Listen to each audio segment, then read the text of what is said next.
Baik, assalamualaikum warahmatullahi wabarakatuh. Setelah tadi tes alat, saya merasa berdosa telah memberikan membuat teman-teman kehilangan sebagian paket datanya hanya untuk membantu saya setting equipment yang akan gunakan untuk share. Dan sekarang saya beri hadiah berupa sedikit mungkin sharing knowledge buat kita bersama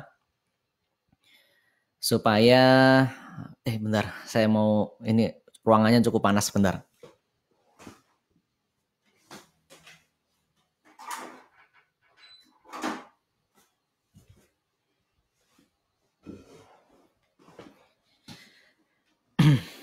Oke, saya lanjutkan. Saya akan share sedikit sesuai dengan topik yang saya sudah posting di timeline. Saya berikan untuk program ini namanya Live Share Mas Tahe.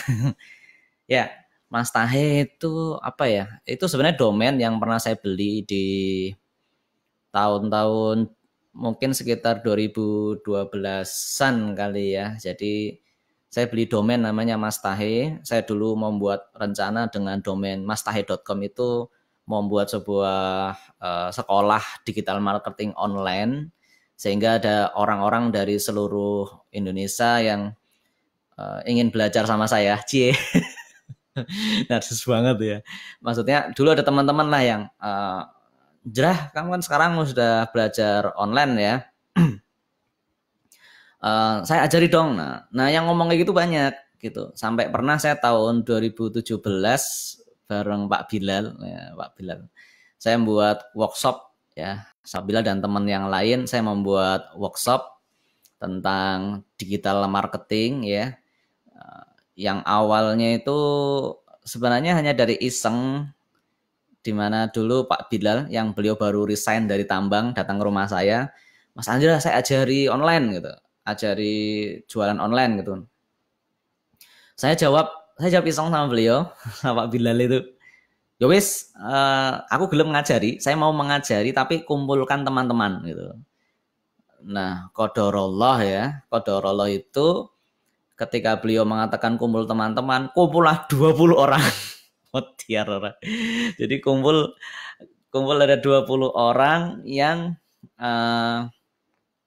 kemudian membuat forum belajar bersama, yang dari situ alhamdulillah ini barokahnya idenya Pak Bilal ya. Jadi dari beliau sampai turun ada program namanya Mebelpreneur, yaitu program gratis internet marketing untuk warga masyarakat Desa Sajen ya, sampai saya lupa sampai mungkin 12 angkatan atau berapa program belajar gratis.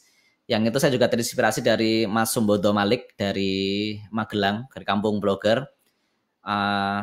Ya programnya memang sampai hari ini belum jalan lagi karena ada kesibukan satu dan lain hal. Tapi prinsip dari pembelajaran yang tadinya cuma share kepada Pak Bilal saja tadinya, kemudian jadi 20 orang sampai full 2017. Teman-teman ada yang dari Kalimantan, ada yang dari Sumatera, dari ke Klaten belajar online. Nah, kembali ke topik tadi, untuk Mas Tahe ini bukan gaya-gayaan, bukan memaster masker. Mas Tahe itu kalau di dunia internet marketing tuh mau Mas Tahe gitu. Master, kalau saya mungkin saya nangkapnya itu dari kata master, jadi master. Jadi kemudian jadi mastah, diplesetin orang jadi mastah. Nah, itu nama program ini. Dan topik yang pertama, insya Allah saya akan share sekitar, semoga sih sekitar, nggak usah lama-lama ya. Saya akan buat timer, mungkin 10 menit lah atau 15 menit tentang menjawab pertanyaan.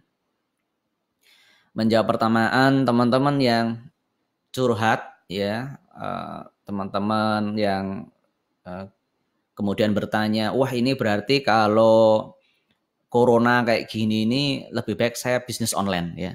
Misalnya semacam itu. Atau lo bahasa para suhu-suhu online tuh, wah saya harus pivot. Ya, pivot. Pivot tuh ngomongnya pivot atau pivot atau nggak usah bahas itu ya. Atau saya pivot ke dunia online. Nah, ini saya akan coba share teman-teman dari pengalaman saya secara pribadi sebagai pelaku online, saya mulai sekitar tahun 2009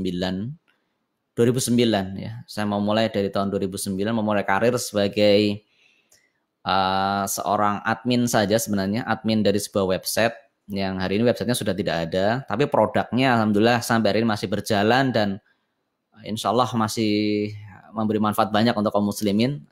Dilanjutkan oleh teman saya yang masih melanjutkan di area situ. Kemudian dari pengalaman saya juga sebagai konsultan, konsultan. Teman ngobrol lah, kalau konsultan itu kayak sesuatu yang gede banget. Beberapa teman-teman yang aktif kemudian meminta saran kepada saya, kemudian saya dampingi juga di beberapa kasus, di beberapa bisnis ya. Dan juga pengalaman pribadi saya untuk mengelola toko online dan juga beberapa project yang saya sempat bekerjakan. Jadi sharing saya ini bukan sharing ngaco, tapi memang dari kompetensi saya yang selama ini saya ada di situ sejak tahun 2009 sampai sekarang berarti berapa? 2020 ya, hitung sendiri. Baik, apakah benar online itu sebagai solusi untuk problem hari ini ya, problem hari ini? Yang pertama, bisa ya, bisa tidak. Ya, bisa ya, bisa tidak. Dan mohon maaf, saya termasuk yang kurang setuju ketika di tengah gelombang semacam ini ada mungkin ada orang-orang yang mengatakan, wah udah online aja, online gampang, online tuh mudah, online tuh sederhana, online itu simple, online itu intinya tanda petik bahwa seakan tuh online jalan instan, jalan pintas untuk semua solusi yang sekarang dihadapi. Sejak Januari kalau nggak salah, Januari, Februari, Maret, April kan untuk Corona itu sudah sekitar 4 bulan. Sudah sekitar 4 bulan ada dan sekitar sudah 4 bulan itu juga sebenarnya kita sudah tidak asing melihat fenomena-fenomena yang ada dan mendekati ini setelah Jakarta sudah dibatasi, kemudian kesini, saya pikir bukan hanya pengusaha offline saja ya, online juga sama terpukul. Saya pribadi juga merasakan untuk penurunan di sisi omset, penurunan di sisi di toko saya. Toko saya punya toko, jadi toko online yang sudah saya kembangkan sejak tahun 2010 ya. 2010 saya bareng 2010 saya sudah kembangkan toko online sampai hari ini. Alhamdulillah itu juga mengalami penurunan yang cukup signifikan. Walaupun karena saya main di beberapa produk ya, tidak hanya di satu produk yang satu kategori. Jadi kalau kita ngomong online itu ada ceruk pasar. Misalnya kita mengambil ceruk pasar emak-emak muda. Nah, emak-emak muda ini kan kita bisa mengambil ceruk pasar emak-emak muda dari sisi anaknya, bisa dari emaknya, bisa dari keluarganya secara umum, bisa menembak untuk suaminya. Jadi dari segmen pasar emak-emak muda ini saja kita bisa pecah-pecah dan kita bisa mengambil dari sisi mau ngambil dari sisi produknya atau dari sisi pasarnya, itu paling enak dari sisi pasarnya. Nah, saya mengambil beberapa segmen dari, walaupun saya masuk ke Mahmud, ya ini emak-emak muda ini, tapi saya mengambil beberapa segmen. Di beberapa segmen itu mengalami penurunan yang luar biasa, di segmen yang lain itu alhamdulillah ya stabil lah, relatif stabil, masih biasa saja karena menjadi barang-barang yang tidak berkaitan dengan musim, tidak berkaitan dengan kan ada kayak barang lebaran yang dia tuh ketika lebaran naik banget, kemudian setelah lebaran langsung sepi. Ya walaupun enak sih lebaran panen dimakan 1 tahun lah, misalnya kayak itu, mohon maaf bahasanya sederhananya begitu. Oke, kembali ke topik tadi, apakah mengonlinekan bisnis semasa corona ini adalah solusi? Saya katakan bisa ya, bisa tidak. Karena apa?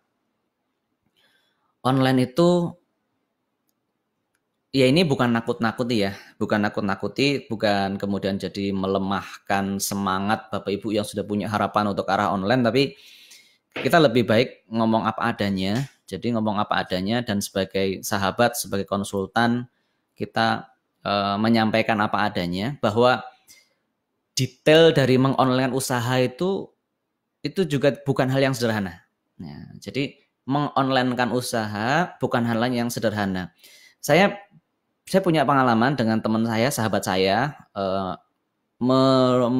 men-switch dari sebuah bisnis yang 90% itu tadinya, ya ini gampangnya ngomong ya, 90% tadinya adalah offline, kita rubah menjadi online, itu dalam waktu, ya karena saya baru nangani pengalaman satu itu, dan juga alhamdulillah dapat partner yang luar biasa untuk bagaimana mau habis-habisan totalitas merubah switch dari yang full offline menjadi online. Sekarang berubah jadi 90% dia itu adalah bisnis online. Padahal tadinya mustahil, apa bisa sih, mana mungkin sih gitu. Tapi dengan optimisme, kerjasama yang baik, dan sama-sama mau kerja keras yang luar biasa, itu jadi kenyataan. Jadi itu bisa jadi sebuah kenyataan. Dan ternyata detailnya itu luar biasa banyak ya. Jadi ketika saya mau mengurusi usaha saya sendiri, mungkin ya kan ini usaha saya dong. Tapi kalau sudah dengan usaha orang lain, ada karyawan orang lain, ada juga regulasi yang berbeda untuk usahanya. Ada peritilan-peritilan yang itu tidak pernah kita pikirkan, tapi ternyata di tengah jalan ketemu. Ini banyak. Nah, ini yang tadinya ketika offline tidak ada, tapi ketika online jadi ada. Nah, ini. Kuncinya apa sih? Ya, kuncinya apa? Kuncinya adalah harus betul-betul melakukan persiapan. Ya, jadi contoh sederhananya, kalau yang offline tadinya mungkin kan, kalau kita ngomong dari sisi kuliner lah ya, dari sisi kuliner. Alhamdulillah saya beberapa kali diamanai oleh para guru saya, para rekan-rekan untuk membantu untuk bantu kampanye saja, untuk bisnisnya beliau-beliau lebih master. Saya mengamati polanya. Jadi untuk yang kuliner misalnya, kuliner yang tadinya offline hanya melayani dine-in ya, ada di lokasi, itu kan hanya ibaratnya buka toko, kemudian kalau apalagi yang sudah dari sisi persiapan awal sudah bagus, memilih lokasi yang baik, kemudian memposisikan toko di dekat target market atau captive market yang bagus, itu kan bahasa kasarnya tinggal buka toko, siapa yang datang tinggal dimasakin, kemudian selesai. Tapi kalau online ya, ini ada sisi, bahkan gampangnya gini, bikin divisi baru yang itu betul-betul digunakan untuk mempersiapkan online-nya. Sederhananya begini,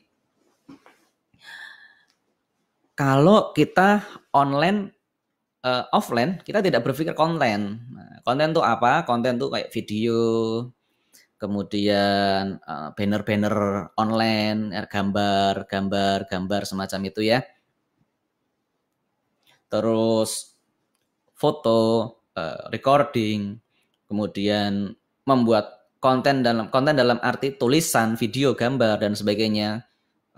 Bahkan kalau kita ngomong website misalnya, atau kita bisa menggunakan, sekarang ada layanan GrabFood, kemudian ada layanan dari Gojek, GoFood misalnya.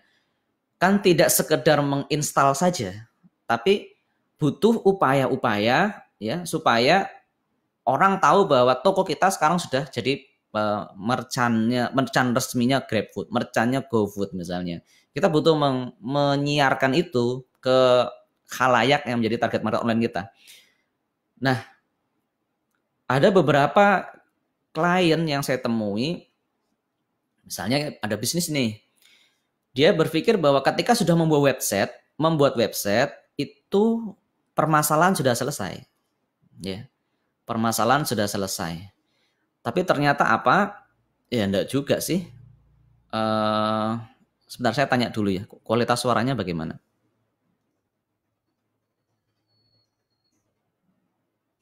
Kualitas suaranya bagaimana teman-teman? Bisa dibantu diinformasikan, jangan-jangan sudah ngomong banyak suaranya nggak ada. Oke, saya lanjutkan. Jadi kembali ke website ya. Website, sudah buat website, nggak ada yang beli gitu. Nah, ini sebenarnya cara berpikir yang sederhana.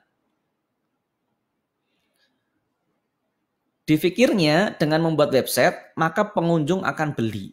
Nah, padahal membuat website itu tidak lain kalau kita ngomong masalah, oh sudah 15 menit ya. Padahal kalau kita ngomong misalnya membuat website itu ibarat kalau offline, beliau itu baru membangun, ya bangun ruangan saja, membangun ruangan saja, tetapi tidak ini apa, tidak, orang tidak tahu bahwa kamu sudah membangun itu gitu. Maka butuh upaya-upaya untuk memasarkan, butuh upaya-upaya untuk menyampaikan bahwa ini loh, wahai netizen, wahai masyarakat online, saya punya lapak, saya punya jualan yang bagus. Nah, ini problem lain, problem lain. Jadi bukan garansi membuat website pasti akan laku. Atau kedua, ada yang memahami ketika mengonlinekan bisnis adalah sekedar membuat akun Facebook misalnya. Oh, bisnisnya apa? Online. Cara online-nya gimana? Saya udah bikin akun Facebooknya. Saya sudah bikin akun Instagramnya. Nah itu apa ya? Itu baru step yang kecil sekali dari pemasaran online yang kita lakukan. Ya beruntung sekali kalau misalnya teman-teman atau sudah punya follower yang banyak, sosok yang terkenal ya, membuat contoh ya kemarin kayak Aziz Gagap ya. Aziz Gagap itu kan baru keluar dari OVJ, kemudian bikin channel YouTube ya. Alhamdulillah, bismillah, beliau tuh sudah terkenal. Begitu bikin YouTube langsung jeret. Saya cek kemarin di hari apa itu ada 300.000 subscriber langsung menjadi pengikut dia. Karena apa? Ya sudah menjadi seorang yang terkenal sebagai people magnet yang memang dia itu banyak pengikutnya, maka akan mudah. Nah, bagi yang betul-betul memulai dari nol, dari online, tentu tidak demikian. Tentu tidak demikian. Ya, walaupun ada beberapa cara-cara solusi yang lebih cepat. Contoh kita pakai endorsement. Tapi endorsement juga ada yang work, ada yang tidak work endorsementnya itu. Karena saking seringnya sosok yang dipakai untuk endorsement di IG misalnya, dia tiap hari mengendorse apapun gitu kan. Maka bagaimana dirimu yakin bahwa produkmu akan laku ketika mengendorse ke sana? Itu juga problem yang lain. Ilmu endorsement juga ilmu yang lain. Ada teman-teman kita yang sudah mencoba bahkan endorse dengan sekian puluh juta juga, mohon maaf, kurang memberikan dampak yang signifikan terhadap omsetnya. Oke, jadi kembali, apakah solusi? Nah, inilah yang saya memberikan sharing saja karena sudah 17 menit berlalu. Ya ini bisa ya, bisa tidak.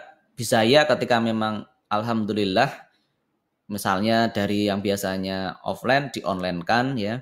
Kemudian medianya sudah siap, pembelinya sudah siap, logistiknya sudah siap, shippingnya sudah siap, maka insya Allah sederhana. Ya, ada beberapa usaha yang ada beberapa usaha dari teman-teman saya yang saya berikan saran kepadanya. Ada sebuah toko bahan kain misalnya, bahan kain yang selama ini dia offline, dia bahkan nyoba ke beberapa lini. Jadi channel online itu banyak teman-teman, channel online itu banyak. Ada yang YouTube, ada yang pakai email marketing, ada yang pakai website, ada yang pakai sosial media. Sosial media itu dipecah, ada banyak sekali. Sekarang ada TikTok misalnya ya, ada IG, ada Facebook, ada sosial media yang lain-lain yang kita merinci satu-satu. Di setiap rincian itu ada mastahnya masing-masing, ada ahlinya masing-masing. Kembali ke tadi, ada yang sudah mencoba banyak lini dari website dari ini. Oh ternyata ketemu jalur ini adalah jalur channel pemasaran online yang terbaik buat dia. Ya tinggal di mastering di situ.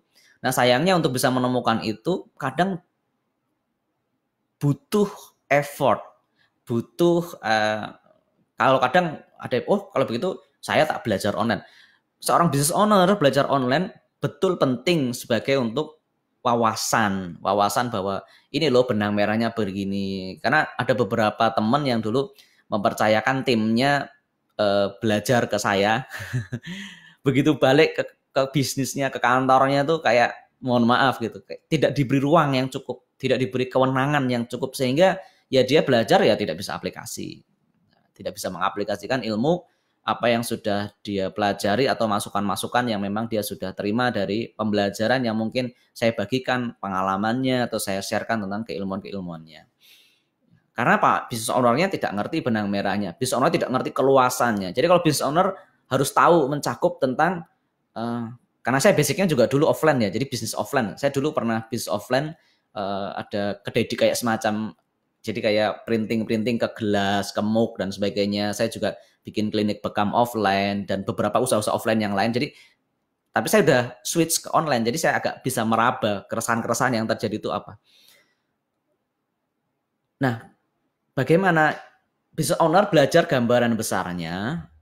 Ini loh gambaran besarnya kalau online tuh begini, kalau mau mainan ke arah ini maka detail-detailnya ini, kalau main ini adalah ini kecil-kecilnya begini, kalau main yang begini ini adalah detailnya begini-begini. Nah, nanti nyari tim yang bagus untuk mengeksekusi. Karena problem dari sejak zaman dulu sampai sekarang itu di Indonesia atau mungkin juga di luar negeri sama sebenarnya. Kami ya saya mungkin mewakili beberapa teman-teman yang internet marketing yang hidup di situ di internet marketing, yang ahli internet marketing. Kami sebenarnya ada sedikit skill, ada keilmuan skill untuk memasarkan secara online. Kami punya problem, kami kurang bisa membangun tim. Kami kurang bisa memiliki produk, ya.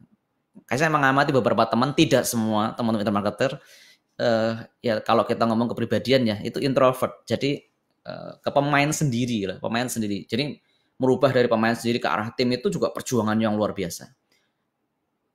Di sisi yang lain, ada pengusaha-pengusaha yang kawakan, yang bisa membuat produk dengan hebat, finance-nya jago, membangun tim jago, cuma butuh ilmu sedikit tentang internet marketing, butuh eksekusi dan detailnya. Nah, ini permasalahan detail ini kadang tidak dimaknai secara luas sehingga wah gampang lah online lah. Ternyata detailnya banyak. Contoh memilih server aja itu butuh, ini servernya bagus nggak, servernya harus spek seperti apa. Kalau kita ngomong pakai website, ngomong belum pakai kanal marketingnya bagus nggak, kalau posting di Facebook jam berapa yang lebih bagus, kemudian posting gambar seperti apa, itu teman-teman e-commerce lebih paham.